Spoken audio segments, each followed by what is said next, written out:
بسم الله الرحمن الرحيم.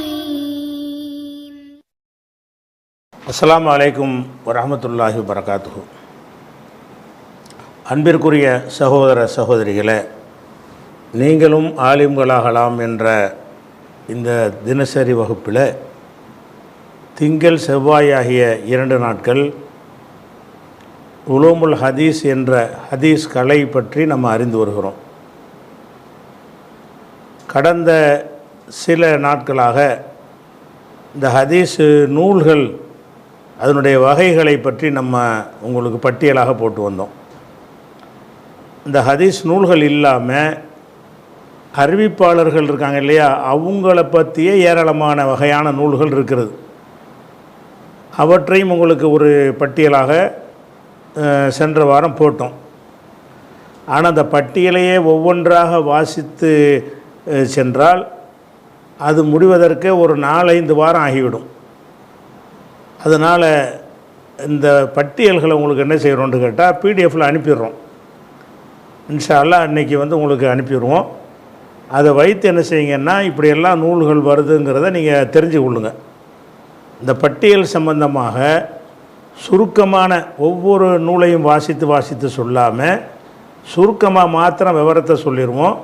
நீங்கள் அந்த நூல்களுடைய பெயர்கள், அதனுடைய வருடம், எந்த வருடம் எழுதப்பட்டது, யார் எழுதுனா, இந்த விவரங்களை எல்லாம் உங்களுக்கு எழுத்து மூலமாக பிடிஎஃப் ஃபைலில் உங்களுக்கு அனுப்பிடுவோம். அதை வச்சு நீங்கள் செக் பண்ணி கொள்ளலாம். இப்போ ஹதீஸ் அறிவிப்பாளர்களை பொறுத்த வரைக்கும் நம்பகமான அறிவிப்பாளர்கள்னு சிலர் இருப்பாங்க, சிலர் பலவீனமானவர்னு இருப்பாங்க. ஒரு காலத்தில் நம்பகமாக இருந்து பிறகு மனக்குழப்பம் ஏற்பட்டவர்கள் இருப்பார்கள். பொய் சொல்கிறவங்க இருப்பாங்க, பொய்யர் என்று சந்தேகிக்கப்பட்டவர்கள் இருப்பாங்க. தனது ஆசிரியரை விட்டு அதற்கு முந்தைய ஆள் பேரில் ஹதீஸ் அறிவிக்கக்கூடிய இருட்டடிப்பு செய்கிறவங்க இருப்பாங்க. யாருண்டே தெரியாதவங்க இருப்பாங்க. இப்படி அறிவிப்பாளர்கள் என்று சொல்பவர்களில் பலதரப்பட்டவர்கள் இருக்கிறார்கள். இந்த பலதரப்பட்ட ஆட்களை பற்றியும் ஒவ்வொரு வகைக்கும் பல நூல்கள் எழுதப்பட்டிருக்கிறது. உதாரணமாக சில அறிவிப்பாளர் நம்பகமானவர்கள் என்று உறுதி செய்யப்பட்டவங்களாக இருப்பாங்க. அதுலேயும் நம்ம ஆய்வு செஞ்சு பிழை இருந்தால் கழிச்சு கொள்ளணும், குருட்டு தக்கலீது கிடையாது. ஆனால் அவங்க ஆய்வு செஞ்சு என்ன செஞ்சுருக்காங்கன்னா, நம்பகமானவர்கள்னு சிலர் இருப்பாங்கள்ல, அவங்களையா தொகுத்து நம்பகமான அறிவிப்பாளர்கள் அப்படிங்கிற தலைப்பில் ஏராளமான புக்கு இருக்குது. அந்த புக்குகள்லாம் என்ன சொல்லும்னு கேட்டால், இவரெல்லாம் நம்பிக்கையான அறிவிப்பாளர்னு ஒரு அறிவிப்பாளரை இப்போ போட்டிங்கன்னா அதில் இடம் பெற்றிருப்பார். இவர் நம்பகமான ஆள், இவர் நம்பகமான ஆள் என்று இன்னென்ன ஆளுக்க சொன்னாங்க அப்படிங்கிற டீட்டெயில் அதில் கிடைக்கும். அதில் நம்பகம் இல்லாத யாருமே இடம் பெற மாட்டாங்க அந்த நூலாசிரியருடைய கருத்து பிரகாரம். இப்படிப்பட்ட நம்பகமான அறிவிப்பாளர்கள்ங்கிற தலைப்பு எடுத்துக்கிட்டிங்கன்னா அந்த லிஸ்ட்டை பாருங்கள். நம்பகமான அறிவிப்பாளர்கள்ங்கிறதுல ஒன்று அதெல்லாம் உங்களுக்கு பிடிஎஃப் அனுப்பிடுவோம். 2, 3, 4, 5 நம்பர் போட்டு எழுதியிருக்கிறேன். 6, 7, 8, 9, 10 இந்த 10 நூல்கள் முக்கியமான நூல்கள். இதில் வெறும் நம்பகமானவங்க மட்டுமே இருப்பாங்க. அப்போ நம்பகமான அறிவிப்பாளர்னு ஒரு ஆள் பல உங்களுக்கு டவுட் வந்துச்சுன்னு சொன்னால், இந்த 10 நூல்களில் தேடி அதில் இருந்துட்டாருன்னு சொன்னால் ஒரு நம்பகமான ஒரு ஆள். அதனுடைய காரணங்களும் அதில் இருக்கும். விவாதங்கள் வரும்போது தேவைப்பட்டால் கூடுதலாக வேறு நூல்களையும் நம்ம தேடிக்கொள்ள வேண்டும். அப்போ நம்பகமானவங்கள்னு சொல்லி மட்டுமே பிரித்து எழுதப்பட்ட நூல்களும் இருக்கின்றன. முக்கியமான நூல்கள் ஒரு 10, அதனுடைய பேர், எழுதப்பட்ட ஆண்டு வரைக்கும் உங்களுக்கு அதை போட்டிருக்கிறேன். அதே மாதிரி பொதுவான விமர்சனங்கள், அதாவது ஒரு அறிவிப்பாளர் பேர் எடுத்துக்கொண்டு அவர் நல்லவராக இருக்கலாம், கெட்டவராக இருக்கலாம், பலவீனமாக இருக்கலாம், அறியப்படாதவர்கள் எல்லாம் கதம்பமாக இருக்கும்ல, அப்படி குறை நிறைகள் எல்லாத்தையும் கூறக்கூடிய நூல்கள் இருக்குது. பொதுவாக நம்ம இதில் தான் போய் தேடணும். இந்த வகையான நூல்களில் போய் தேடணும்னு சொன்னால், ஒரு ஆள் எந்த மாதிரி இந்த அறிவிப்பாளர் என்னன்னு தேடினீங்கன்னா, அவர் மஜ்ஹூலாக இருந்தால் மஜ்ஹூலுங்கிற விவரம் கிடைக்கும், பொய்யர்னால் பொய்யருங்கிற காரணங்கள் கிடைக்கும், நம்பகமானவர்னால் அது குறித்த காரணங்கள் கிடைக்கும். அப்போ அறிவிப்பாளர்களின் குறை நிறைகளை கூறக்கூடிய நூல்கள் அப்படின்னு எடுத்துக்கிட்டிங்கன்னா பிரதானமான நூல்கள். நான் சொல்லக்கூடிய இந்த நூல்கள் எல்லாம் சாஃப்ட்வேரில் ஷாமிலா போன்ற சாஃப்ட்வேர்களில் எல்லாருக்கும் கிடைக்கக்கூடிய நூல்கள் தான். இதெல்லாம் வந்து ஒரு காலத்தில் இருந்துச்சுன்னு சொல்லிட்டு நழுவிட்டு போகிற நூல்கள் இல்லை. இது இருக்கிறது, இப்போவும் இருக்கிறது. நீங்கள் என்ன செய்யலாம், இப்போ இந்த சாமில் அப்லோட் பண்ணிக்கிட்டீங்க, டவுன்லோட் பண்ணிக்கிட்டீங்கன்னா அதில் இந்த நூலை என்ன செய்யலாம், வாசிக்கலாம், ஃபைன் பண்ணலாம், தேடலாம், எல்லாம் செய்யலாம். அப்போ அறிவிப்பாளர்களுடைய குறை நிறைகளை சொல்லக்கூடிய நூல்னு எடுத்துக்கிட்டிங்கன்னா 1 2 3 4 5 6 7 8 9 10 11 12 13 14 15 நம்பர் மாறி வருது, 15 16 17 18 19 20 21 22 23 24 25 26 27 28 29 30 31 32 33 34 35 36 37 38 36 நம்பர் வருது. ஒரு டபுள் எண் 2 நம்பர் ஒரே இதுக்கு போட்டிருக்கனால ஒரு 40 பிரதானமான நூல்கள் இருக்கிறது. அந்த நூல்கள் எடுத்துக்கிட்டிங்கன்னா எந்த வகையான அறிவிப்பாளரை பற்றியும் அதில் தேடலாம். அவர் அறியப்படாதவர் யாருன்னு தெரியாதவர்ன்றா கூட அதில் போய் தேடினீங்கன்னா இவர் யாருன்னு தெரியாதவர் என்கிற விவரத்தை பதிவு பண்ணியிருப்பாங்க. அப்போது அறிவிப்பாளரை பற்றி தேடி எடுக்கிறதுக்கு மொத்தமாக அனைத்து நூல்களையும் தேடுறது ஒரு வகை.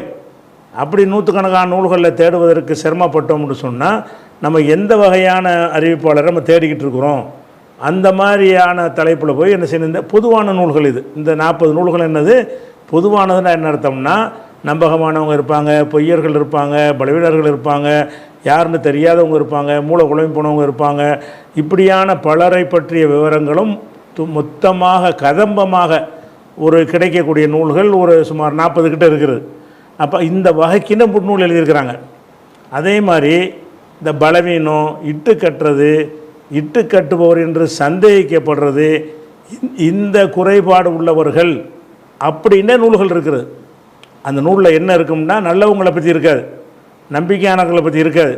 அதில் யாரை பற்றின விவரம் இருக்கும்னு கேட்டால் பலவீனமாக இருப்பார், பொய் சொல்லியிருப்பார், பொய்யர் என்று சந்தேகிக்கப்பட்டவராக இருப்பார், ஹதீஸை இட்டு கட்டுறவராக இருப்பார்.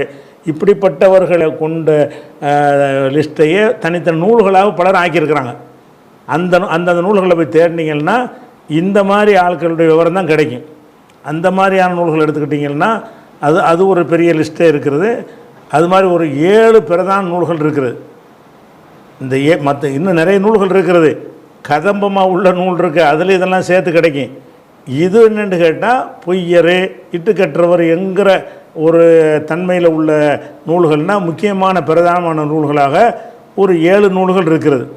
இதில் எல்லாமே போக்கான ஆளுக்க தான் இருப்பாங்க. ஒரு ஆளை பற்றி தேடி ஆள் இவர் சந்தேகப்பட்டவர், பொய்யர் என்று சந்தேகம் வந்துச்சுன்னா அதில் அந்த நூலில் தேடினோம்னா அவர் பொய்யர், ஏன் பொய்யர், யார் யார் அப்படி சொன்னால், இதுக்குரிய ஆதாரம் என்ன, அந்த விவரங்களை எல்லாம் உங்களால் என்ன செய்ய முடியும், ஈஸியாக எடுத்துட முடியும். பெரிய கஷ்டம் கிடையாது. இந்த தலைப்புலையும் நூல்களை போட்டு எழுதியிருக்கிறாங்க. அது மாதிரி இழல்னு சொல்லக்கூடியது, இழல்ங்கிறது நம்ம ஹதீஸ் கலை பாடத்துக்குள்ள நுழைய போகிறோம். அதில் இந்த இழல்ங்கிறதுக்கு உதாரணங்களோடு உங்களுக்கு நிறைய விளக்குவோம். இப்போதைக்கு விளங்கிக்கிற வேண்டிய என்னென்னு கேட்டால் நுணுக்கமான குறை. அந்த ஹதீஸை பார்க்கும் பொழுது எந்த விதமான குறையும் தெரியாது. எல்லோரும் நல்ல ஆட்களாக இருப்பாங்க, ஒருத்தர் சந்திச்சிருப்பாங்க, யாரும் குறை சொன்ன ஆளுக்கு இருக்க மாட்டாங்க. அதனால சரின்னு நம்ம முடிவு எடுத்து இருப்போம். ஆனால் இப்படிப்பட்ட ஹதீஸுகளையும் உள்ள நுழைஞ்சி நுணுக்கமான குறை இருக்குதான்னு உள்ள புகுந்து என்ன செய்வாங்கன்னு கேட்டால் ஆய்வு செய்யக்கூடிய அறிஞர்கள் குறைந்த எண்ணிக்கையில் இருந்தார்கள். இது ஒரு சிரமமான கலை.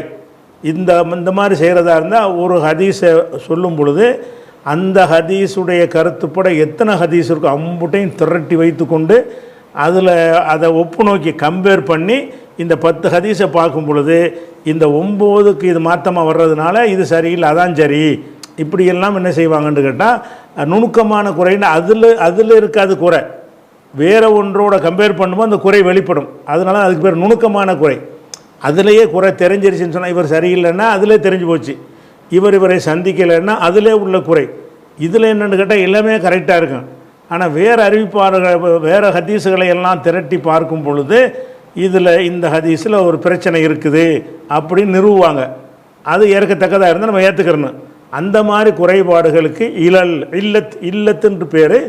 இல்லத்துடைய பன்மை இழல் என்றால் நுணுக்கமான குறை உள்ள நூல்கள். அதுக்குன்னே நூல் எழுதி வச்சுக்கிறாங்க. ஒவ்வொரு ஹதீஸ் சஹி என்று சொல்லுற ஹதீஸை எடுத்துக்கொண்டு அது சஹி இல்லைன்னு சொல்லுவாங்க, எல்லாத்தையும் சொல்ல மாட்டாங்க.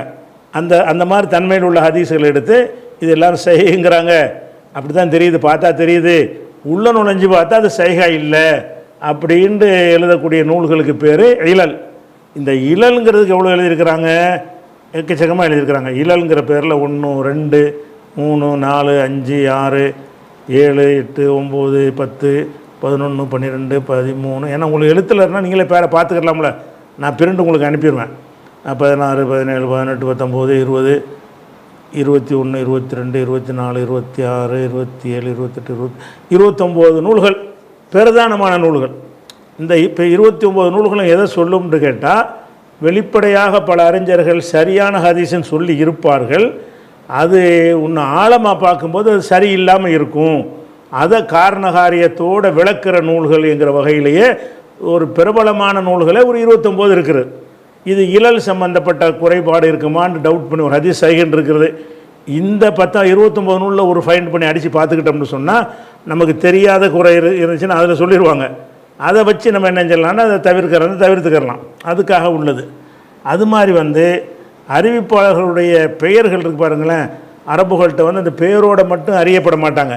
சில ஆள் பேர், சில ஆளுக்கு பட்ட பேர், சில ஆளுக்கு வாப்பாவோட பிள்ளையோட சேர்த்து இன்னாருடைய தந்தைன்னு பேர் அல்லது இன்னாருடைய மகன்ட்டு பேர், அதுவே பேராக போயிடும். இப்னு அப்பாஸும்பாங்க. அவருடைய பேர் என்னங்கிறது நிறைய பேருக்கு தெரியாமல் போய் அப்பாஸுடைய மகன் இப்னு உமர், இப்னு அப்பாஸ்ன்னு இப்படி வாப்பா பேரில் அறியப்படுவாங்க. பிள்ளைகள் பேரில் அபூபக்கர், இந்த மாதிரி அபூ ஹுரைராண்டு இந்த மாதிரி தந்தைங்கிற பேரால் அறியப்படுவாங்க. இப்படி சஹாபாக்களில் இருப்பாங்க, தாபியன்களில் இருப்பாங்க. இதெல்லாம் வரும்போது என்னென்னு கேட்டால், இந்த அறிவிப்பாளர் உதாரணமாக அபூபக்கர்ன்னு வருது. அந்த அபூபக்கருடைய நிஜ பேர் என்னவாக இருக்கும்? பக்கருடைய தந்தைன்னு இதுக்கு அர்த்தம். அவருக்கு ஒரு பக்கர்னு ஒரு புள்ள இருந்திருக்குது, அதனால் அபூபக்கர்னு பேர். 10 அபூபக்கர் இருப்பாங்க. இவருடைய இந்த அபூபக்கருடைய நிஜ பேர் என்ன அப்படின்னு அறிய நினச்சோம்னு சொன்னால் அதை விளக்குறதுக்கு நூல்கள். அறிவிப்பாளருடைய இயற்பெயர் என்ன, பட்டப்பெயர் என்ன, காரண பெயர் என்ன, இதெல்லாம் விளக்கக்கூடிய அல் குணா உல் அஸ்மா. குணாண்டா குண்ணியத்துன்னா வாப்பா பேர், புள்ள பேர், இன்னாருடைய தந்தை, இன்னாருடைய தாயின்னு சொல்லுவாங்களா, அந்த மாதிரி பெயர்கள், நிஜ பெயர்கள், இவற்றையெல்லாம் பெயர்கள் சம்பந்தமான தெளிவு. ஒரு பேர் வரும், அபூபக்கர்னு 50 பேருக்கு அந்த புனை பேர் வச்சுருப்பாங்க. இந்த ஹதீஸில் வர்ற அபூபக்கர் யார்? ஒரு குறிப்பிட்ட ஒரு ஹதீஸ் எடுக்கிறீங்க, ஹதஸனா அபூபக்கர்னு இருக்கும். அபூபக்கர்னு எடுத்தீங்கன்னா 50 அபூபக்கர் இருப்பார். அப்போ இந்த ஹதீஸில் உள்ள அபூபக்கர் யார் என்று கண்டுபிடிக்கிறதா இருந்தால் அதுக்குன்னே நூல்கள் இருக்குது. எப்படி கண்டுபிடிப்பாங்கன்னா, இவர் யார்கிட்ட அறிவிக்கிறாரு, இவர்கிட்ட அறிவிக்கிற ஆள் யார், அதை வச்சு என்ன செஞ்சிடறேன், பல அபூபக்கர் கழிஞ்சு குறிப்பிட்ட சில அபூபக்கர் வந்துடுவாங்க. அதுலேயும் இவர் எப்போ இறந்தார் எப்போ பிறந்தாருங்கிறத வச்சு என்ன செய்வாங்க, கரெக்டாக துல்லியமாக இந்த அபூபக்கர் தான் கண்டுபிடிச்சிருவாங்க. இந்த மாதிரியான பெயர்கள் சம்பந்தப்பட்ட டீட்டெயிலை வளர்க்குறதுக்குன்னு நினைஞ்சிருக்கிறாங்கன்னா அந்த வகையான நூல்களையும் போட்டிருக்கிறாங்க. பிரதானமான நூல்களை இந்த மாதிரி பெயர்களுக்குன்னு உள்ள நூல்கள் எடுத்து பார்த்திங்கன்னா அதுவே ஒரு 10 பிரதானமான நூல்கள் இருக்குது. நிறைய இருக்குது. பிரதானமான ஒரு முக்கியத்துவமான ஒரு ஏற்கத்தக்க நூல்கள் இருக்கும்ல, அந்த மாதிரி இது. அது மாதிரி அறிவிப்பாளர்களில் இந்த தத்லீஸ் என்கிற குறை. தத்லீஸ் என்று சொன்னால், இப்போ நான் என்னுடைய ஆசிரியர்கிட்ட நான் கேட்குறேன், நான் என்னுடைய ஆசிரியர் சொன்னார்னு நான் சொல்லுவேன். இதில் ஒன்றும் குழப்பம் கிடையாது. நான் என்ன செய்வேன்டா, ஆசிரியர் ஒரு சாதாரண ஒரு ஆள், எங்கள் ஆசிரியர் பிரமுகர் முக்கியமான ஆள் வைங்க. நான் என்ன செய்கிறதுன்னா அவர் பேரை போட்டு நம்ம சொல்லுவோம். அதாவது இஸ்மாயிலுங்கிற ரொம்ப பிரபலமான ஆளாக இருக்கார், இப்ராஹிம்ங்கிற ஒரு பிரபலம் இல்லாத ஆள், அவர் தான் எனக்கு உஸ்தாது. அந்த உஸ்தாது சொல்கிறாரு, இப்ராஹிம் இஸ்மாயில் சொன்னதாக சொல்கிறாரு. நான் என்ன பண்ணுறதுன்னு கேட்டால், இவர் சாதாரண ஒரு ஆளாக இருக்கார், இவர் அறிவிச்சார்னு சொல்கிறத விட அவர்கிட்ட கேட்டு அறிவிக்கிறாரு, அவர் பேரை போட்டு விட்ருவோம் அப்படின்னு போட்டு அறிவிப்பாங்க. தனது ஆசிரியரை இருட்டடிப்பு செய்துவிட்டு அதுக்கு முந்தின ஆள் பேரில் என்ன செய்கிறது சொல்வார்கள். இந்த குறை தத்லீஸ் என்று பேர். தத்லீஸ் என்றால் இருட்டடிப்பு செய்கிறது, விட்டுறது, ஒரு ஆளை விட்டு விடுவது அப்படின்ற ஒரு பேர். அந்த மாதிரி உள்ள ஆட்களாக இருந்தால் என்ன செய்யணும்னா, அப்படியான தன்மை உள்ளவங்க யார், இந்த தத்லீஸ் செய்கிறவர்ன்ட்டு பேர் வந்துருச்சுன்னு சொன்னால், அவர் ஒரு ஆள்கிட்ட கேட்டார்னு சொன்னால், நான் கேட்டேன் எனக்கு சொன்னார் என்ற வார்த்தையை பயன்படுத்தினா தான் அதை ஏற்றுக்கொள்வாங்க. சும்மா சொன்னார் என்று சொன்னார்னா ஏற்றுக்கிற மாட்டாங்க. இடையில் யாரை விட்டுருப்பார், இவர் விட்டுட்டு சொல்கிறத வழக்கம் இவருக்கு இருக்கிறது, அப்படியெல்லாம் கண்டுபிடிக்கிறது. இந்த தத்லீஸ் என்கிற தன்மை உள்ளவங்க யார், அதுக்குன்னு நூல்கள் எதுக்குன்னா, அது திக்ருல் முதல்லிசீன், அஸ்மாவுல் முதல்லிசீன், அது மாதிரி இப்படி பேரில் என்ன இருக்குது நூல்கள் இருக்கிறது. இது பிரதானமான நூல்கள்னு எடுத்துக்கிட்டிங்கன்னா ஒரு 10, 11, 12, 13 ஒரு 13 நூல்கள் பிரதானமான நூல்கள் இருக்குது. இந்த நூல்களில் யார் இடம்பெறுவாங்கன்னு கேட்டால் தனது ஆசிரியரை சொல்லாமல் ஆசிரியருக்கு ஆசிரியரை சொல்லி அறிவிப்பார்ல, அப்படியான அறிவிப்பாளர்களையாக போட்டு இவர் தத்லீஸ் செய்கிறவர். ஆனால் அவர் ஒரு குறை, அவர் பலவீனமான ஆள் கிடையாது, அவர் இருட்டடிப்பு செய்யணும்னு செய்கிறது கிடையாது. இந்த விதியெல்லாம் இல்லாத ஒரு காலத்தில் இப்படிலாம் ரூல்லாம் நம்ம பின்னாடி போட்டுக்கிட்டு தானே அவர் என்ன இப்போ நம்மளே என்ன செய்கிறோம்னு கேட்டால் நம்ம அறிவிக்கிறலாம் தத்லீஸாக தானே அறிவிக்கிறோம். புகாரியில் இருக்குதுன்னு சொல்கிறோம், புகாரில் நம்மளாம் போய் பார்த்தோம், புகாரில் இருக்குதுன்னு யாரை சொல்லி நமக்கு இது கிடைச்சா தான் நம்ம சொல்லிகிட்டு இருக்கிறோம். அப்போ தத்லீஸாகத்தான் எல்லோரும் அறிவிப்பாங்க. ஆனால் இந்த ஹதீஸ்களை விதியை உண்டாக்குன பிறகு செய்வாங்கன்னா சில பேர் அறிவிக்காமல் தவிர்த்துக்கிடுவாங்க. இவங்க என்ன செய்வாங்கன்னா இந்த மாதிரி இன்னார் சொன்னார்னு மட்டும் அறிவித்து விட்ருவாங்க. இடையில ஒரு ஆளை விட்டுருப்பாங்க. விட்ட ஆளை வேணும்னு விட மாட்டாங்க, அவர் பிரமுகராக இருக்கிறனால அவர் பேரை சொல்லுவோமேன்னு விட்டுருப்பாங்க. இந்த மாதிரி உள்ள ஆட்கள் யார், அவங்க ஹதீஸை எப்படி எடுத்துக்கொள்வதுன்னு அதுக்கு மட்டுமே என்ன இருக்குது, ஒரு நூல்கள் எழுதியிருக்கிறாங்க. அதாவது சில அறிவிப்பாளர்களுக்கு என்ன செய்யும்னா ஒரு ஆள் இருக்குது, இப்ராஹிம் இருப்பார், அவர்கிட்ட இஸ்மாயில்ங்கிற ஒரு ஆள் மட்டும்தான் அறிவிச்சிருப்பார். ஒரு ஆளுக்கு ஒரு மாணவராக இருக்க மாட்டாங்க. ஆனால் அப்படி இருக்கும், அப்படிப்பட்ட அதிசயம் இருக்குது. இந்த ஆள் மட்டும்தான் அறிவிக்கிறார், வேறு யாருமே அறிவிக்கலை. அப்படிப்பட்டவர்களை சொல்லக்கூடிய நூல்கள். அல்லது இந்த ஆள்கிட்ட ஆசிரியர் ஒரு ஆசிரியர்கிட்டருந்து அறிவிப்பார். எந்த ஹதீஸ் எடுத்தாலும் இப்ராஹிம் ஒரு ஹதீஸ் அறிவிப்பார், எந்த ஹதீஸ் அறிவித்தாலும் இஸ்மாயில்கிட்ட தான் அறிவிப்பார். அப்படின்னு என்ன அர்த்தம், இந்த ஒரு ஆசிரியர் தான் இவருக்கு. அல்லது அவர்கிட்ட அறிவிக்கிற ஆள் ஒரு ஆளாக இருப்பார், முஸ்தபா அறிவிப்பார், ஒரு மாணவர் தான். இப்படியானவர்கள் ஒரு ஆசிரியர் ஒரு மாணவர்களை கொண்ட அறிவிப்பாளர்கள் என்று சொல்லி அந்த தலைப்பில் என்ன செய்கிறாங்கன்னா அதுக்கு சில நூல்கள் இருக்கிறது. முக்கியமான ஒரு 2 நூல் பிரதானமாக அதில் இருக்கிறது. அதே மாதிரி சில ஆளுக்கு என்ன செய்கிறாங்கன்னா சில குறிப்பிட்ட நூல்களுக்கு ஆய்வு செய்கிறாங்க. உதாரணமாக முஸ்லீம்ங்கிற கிதாப் இருக்கிறது. அந்த முஸ்லீமில் ஒவ்வொரு ஹதீஸுக்கும் அறிவிப்பாளர் போட்டிருக்கார்.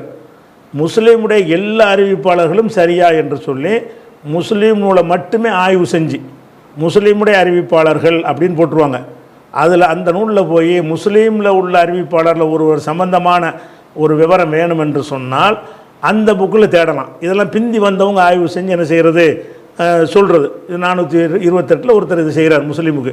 இந்த முஸ்லீமுடைய நூலுக்கு, தாரகுத்தினி நூலுக்கு, ஹாக்கிம்ங்கிற நூலுக்கு, மொத்தாங்கிற நூலுக்கு, அது மாதிரி முஸ்னத் அகமது அவங்களுடைய நூலுக்கு, அதே மாதிரி மாநில ஆசாருங்கிற ஒரு நூலுக்கு, இந்த மாதிரிலாம் என்ன செஞ்சுருக்கிறாங்கன்னு கேட்டால் இஹையாங்கிற கிதாபில் உள்ள நூலுக்கு, அது மாதிரி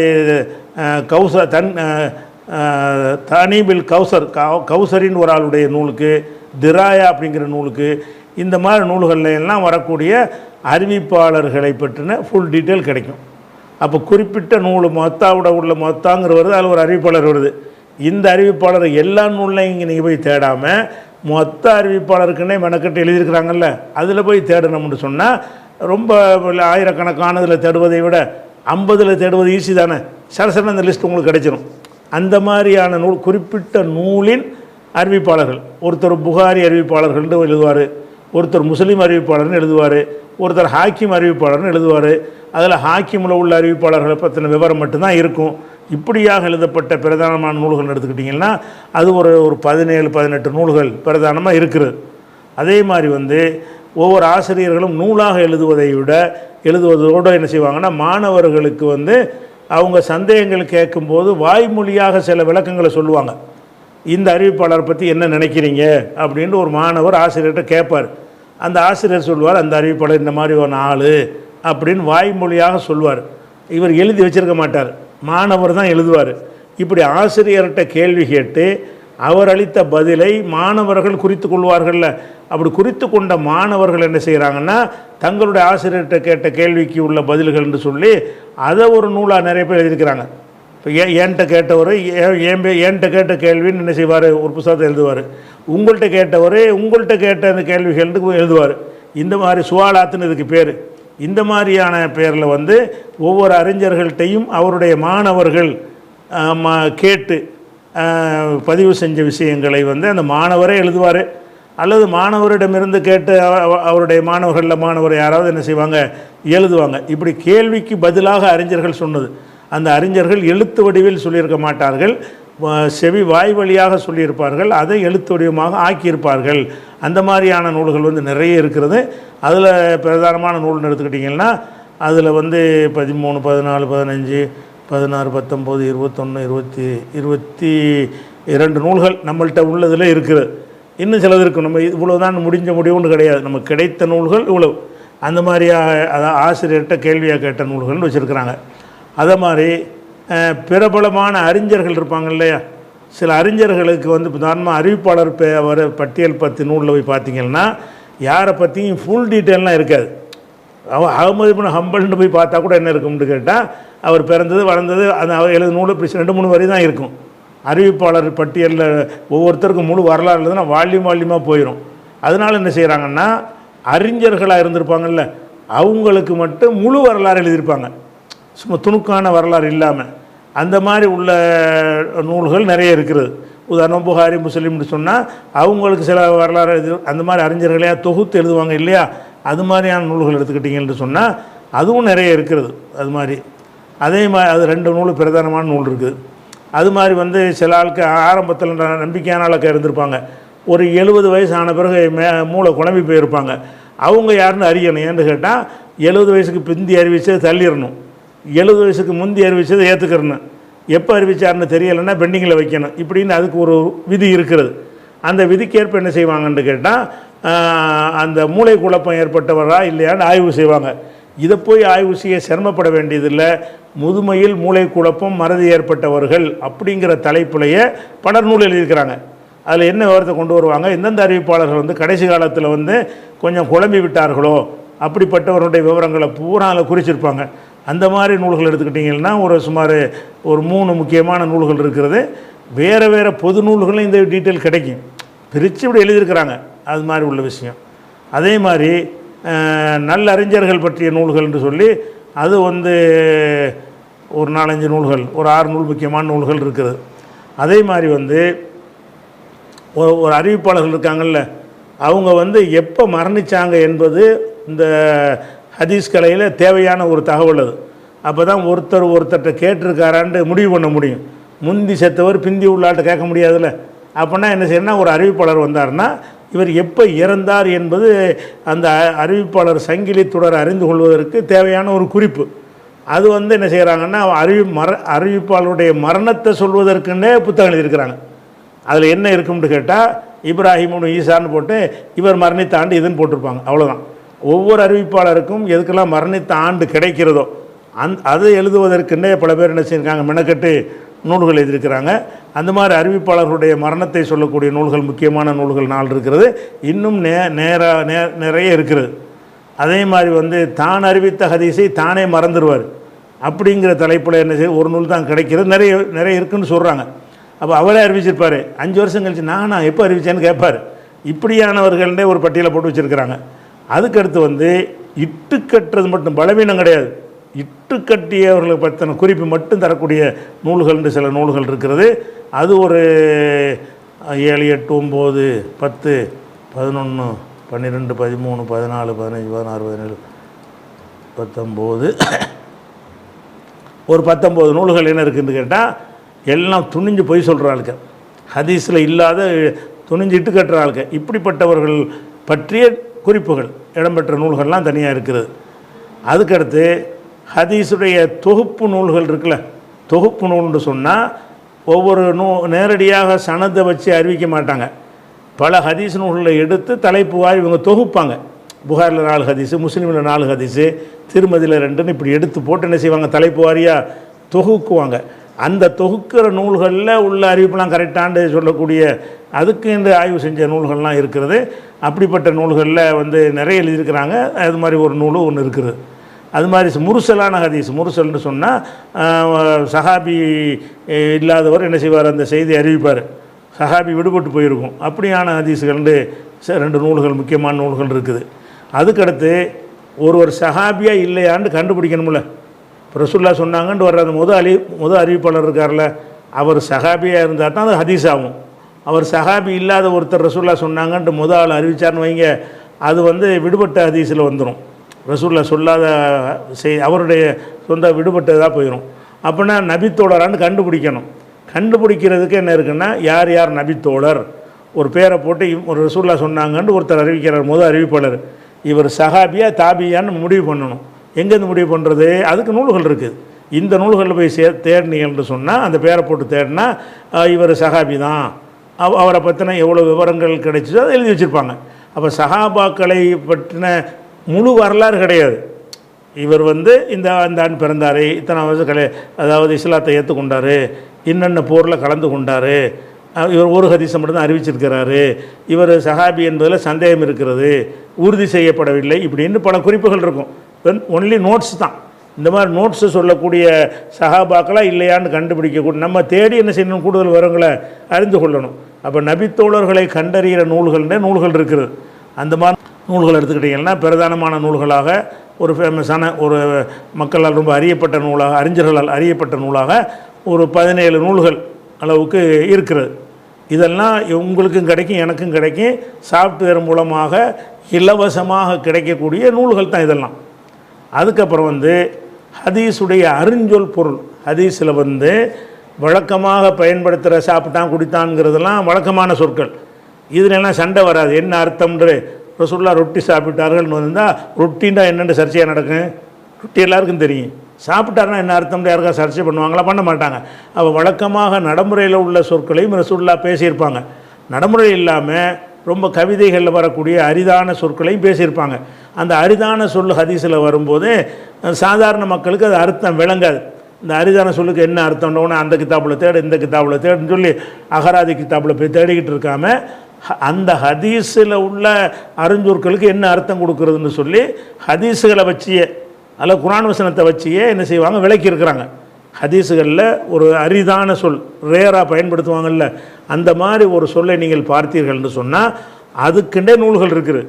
இந்த சொல்லுக்கு என்ன அர்த்தம் நீங்கள் டிக்ஷனரியில் பார்க்கக்கூடாது. இவங்க இந்த காலத்தில் உள்ள அடிப்படையில் அர்த்தம் செஞ்சு வச்சுருப்பாங்க. ஹதீஸில் உள்ள அறிஞ்சொற்கு தேடுவதாக இருந்தால் அதுக்குன்னு ஹதீஸுடைய அறிஞ்சொற்களை விளக்குற நூல்களை என்ன செய்யணும், அது பெரிய தொகுப்பே இருக்கிறது. அந்த ஒவ்வொரு நூல்லையும் போட்டு என்ன செய்யலாம், தேடி பார்க்கலாம். அந்த மாதிரி நூல் பிரபலமான நூல்கள் எடுத்துக்கிட்டிங்கன்னா ஒரு 12 நூல்கள் பிரபலமான நூல்கள் இருக்குது. அந்த நூலில் போனீங்கன்னா ஒரு ஹதீஸில் வருகிற சொல்லு சர்வசாதாரணமாக பயன்படுத்தப்படாமல் ரொம்ப அரிதாக பயன்படுத்தும் சொல்லாக இருந்து அதனுடைய பொருள் என்ன என்பதில் உங்களுக்கு குழப்பம் சந்தேகம் வரும் என்று சொன்னால் அந்த நூல்களில் போய் தேடினீங்க என்று சொன்னால் என்ன செய்வாங்க, 12 நூலில் தேடும்போது ஏதாவது ஒன்றில் என்ன செய்ய அதனுடைய டீட்டெயில் கிடைக்கும். 12லையும் கூட கிடைக்கும் சில விஷயங்கள். அதுக்கடுத்து என்னென்னு கேட்டால், இப்போ நம்ம ஹதீஸுடைய விதிகளை பற்றி தான் பாடம் நடத்த போகிறோம். இப்போ ஹதீஸ் கலையில் சைஹுண்டா என்ன, லைஃபுண்டா என்ன, என்னென்ன விதிகள்லாம் வச்சுருக்குறோம், எத்தனை வகைகள் இருக்கிறது, ஒவ்வொரு விதிக்கும் உள்ள ஆதாரம் என்னென்னு அதை பற்றி பேசுகிற நூல்கள் இந்த ஹதீஸ் கலையுடைய விதிகள். அந்த விதிகளை பேசுகிறதுக்கு தனி நூல்கள் இருக்குது. அறிவிப்பாளர்களை பற்றி பேசுகிறது இல்லை, எதை சைஹுன்னு சொல்வது, எந்த மாதிரி இருந்தால் ஒரு ஹதீஸ் சைஹ் ஆகும், இப்படிங்கிற மாதிரியாக அதனுடைய விளக்கங்களை சொல்லக்கூடிய நூல்கள்னு பார்த்திங்கன்னா அதான் நம்ம படிக்கிற பாடம். அந்த பாடம் சம்மந்தப்பட்ட ஹதீஸ் எடுத்துக்கிட்டிங்கன்னா அதுக்கு நிறைய நூல்கள் இருக்குது. அந்த நூல்கள் அதிக எண்ணிக்கையில் இருக்கிறது. ஹதீஸுடைய கலையுடைய விதிகளை சொல்லக்கூடிய நூல்கள் ஏராளமாக இருக்கிறது. இது எல்லாமே உங்களுக்கு கிடைக்கக்கூடிய சாஃப்ட்வேர் வழியாக உங்களுக்கு புத்தகமாகவும் கிடைக்கும். சவுதி அரேபியா அங்கெல்லாம் போய் பெரிய லைப்ரரியில் போய் இது லிஸ்ட் எடுத்துகிட்டு போனீங்கன்னா இதை புத்தகமாகவே நீங்கள் வாங்கவும் செய்யலாம். லைப்ரரிலையும் நம்ம நாட்டில் பெரும்பாலும் கிடைக்காது. அரபு நாட்டில் என்ன செய்யும், பெரும்பாலும் கிடைக்கும். அப்போ அந்த மாதிரியான ஒரு நூல்கள் இருக்கிறது. அந்த மாதிரி ஹதீஸ் கலை நூல்கள் எடுத்துக்கிட்டிங்கன்னா 30 40 நம்மிடத்தில் இருக்கிற நூல்கள் மட்டும் நான் போட்டிருக்கிறேன். அப்போ இந்த மாதிரியான ஒரு நூல்கள், அதாவது ஹதீஸ் கலை விதிகளை சொல்லித்தரக்கூடிய நூல்கள் என்று பார்த்தீங்கன்னு சொன்னால் சாஃப்ட்வேரில் கிடைக்கக்கூடிய பரவலாக எல்லாருக்கும் கிடைக்கக்கூடிய நூல்கள் 80, 81, 82 இது அதிகமாக இருக்குது. 89, 90, 95, 100 நூல்கள் எழுதியிருக்கிறாங்க. என்னது, எல்லாமே இந்த ஹதீஸுடைய கலை சம்பந்தப்பட்ட விதிகள். அந்த விதிகளில் ஒருத்தர் சொல்கிற விதி இன்னொருத்தர் முரண்பட்டு வருதுன்னா எந்த விதி சரியாக இருக்கும் என்று காரணகாரியத்தோடு விளங்குறதுக்கெல்லாம் அந்த நூல்கள் துணை செய்யும். அப்போ இந்த மாதிரியான நூல்கள்லாம் இருக்கிறது. இந்த நூல்களையெல்லாம் நான் ஒவ்வொரு நூலையும் பேரை சொல்லி யார் எழுதுனா வருஷம்னு பட்டியல் போட்டேன்னு சொன்னால் இந்த மாதிரி இவ்வளோ இப்போ சொன்னேன்ல, இந்த இவ்வளோ விவரத்துக்கு உங்களுக்கு ஒரு 10 நாள் பாடம் ஓடி போயிடும். அதனால் இதை வந்து நான் பேப்பராக உங்களுக்கு அனுப்பிட்டு தான் ஈஸியாக போயிடும்ல, ரெஃபரன்ஸ் வச்சுக்கிறதுக்கு தானே. அதனால் உங்களுக்கு வந்து என்ன செய்யப்படும், இந்த இப்போ சொன்ன டீட்டெயில் எல்லாமே பிடிஎஃப் வடிவில் இன்ஷால்லா இன்றைக்கி நாங்கள் அனுப்பிடுவோம். நீங்கள் கையில் வச்சுக்கிற வேண்டியதான். வைத்துக்கொண்டு இதை தேட நினைக்கும் போது இந்த கித்தாபை போய் தேடுவோம், இந்த கித்தாபில் தேடினா நமக்கு கிடைக்கும்னு நீங்கள் புரிஞ்சுக்கொள்ளணும். இதுக்கு அடுத்து நம்ம என்ன செய்ய போகிறோம், இப்போ தான் ஹதீஸ்களை விதிக்கு போகிறோம். எதுக்கு இந்த விதிக்கு முன்னாடி இதை சொல்கிறேன்னு கேட்டால், இதையெல்லாம் கண்டுபிடிக்க இயலுமா, பலவீனங்க என்னென்னமோ சொல்கிறாங்கன்ட்டு கஷ்டப்படக்கூடாதுங்கிறதுக்கு தான். ஒரு கஷ்டமும் கிடையாது, எல்லாம் லேசாக்கி வச்சுருக்குறாங்க. எடுத்து சொல்கிற வேலை மட்டும்தான் நமக்கு இருக்குது. அந்த அறிஞர் ஹதீஸ் கலையை பொறுத்த வரைக்கும் முந்தைய அறிஞர்கள் வந்து செய்ய வேண்டிய அளவுக்கு ஆய்வுகள் செஞ்சு எல்லாத்தையுமே என்ன செஞ்சுருக்கிறாங்கன்னா லேசாக ஆக்கி தந்திருக்கிறார்கள். அந்த தகவலில் இருந்து திரட்டி நம்ம என்ன செய்யலாம், அனலைஸ் பண்ணி ஆய்வு செய்கிற வேலைகள் தான் நம்மள்ட்ட இருக்குமே தவிர, தகவல் திரட்டுவதற்கு சிரமமா என்று கேட்டால் சிரமம் இல்லை. இதெல்லாம் இருந்தால் இந்த மாதிரி சாஃப்ட்வேர் நூல்கள்லாம் உங்களை கையில் வச்சுருந்தீங்கன்னு சொன்னால், யாரை பற்றின எந்த விவரத்தையும் அதுக்குரிய நூல்களில் போய் என்ன செய்யலாம், தேடி எடுத்துடலாம். அந்த வகைக்கு இதை முடிச்சிட்டோம். அடுத்து நம்ம இன்ஷா அல்லாஹ் நாளைக்கு வந்து ஹதீஸ் கலையுடைய விதி உள்ள அந்த பாடத்துக்குள்ளே டைரெக்டாக நம்ம நுழையிறோம் இன்ஷா அல்லாஹ். அஸ்ஸலாமு அலைக்கும்.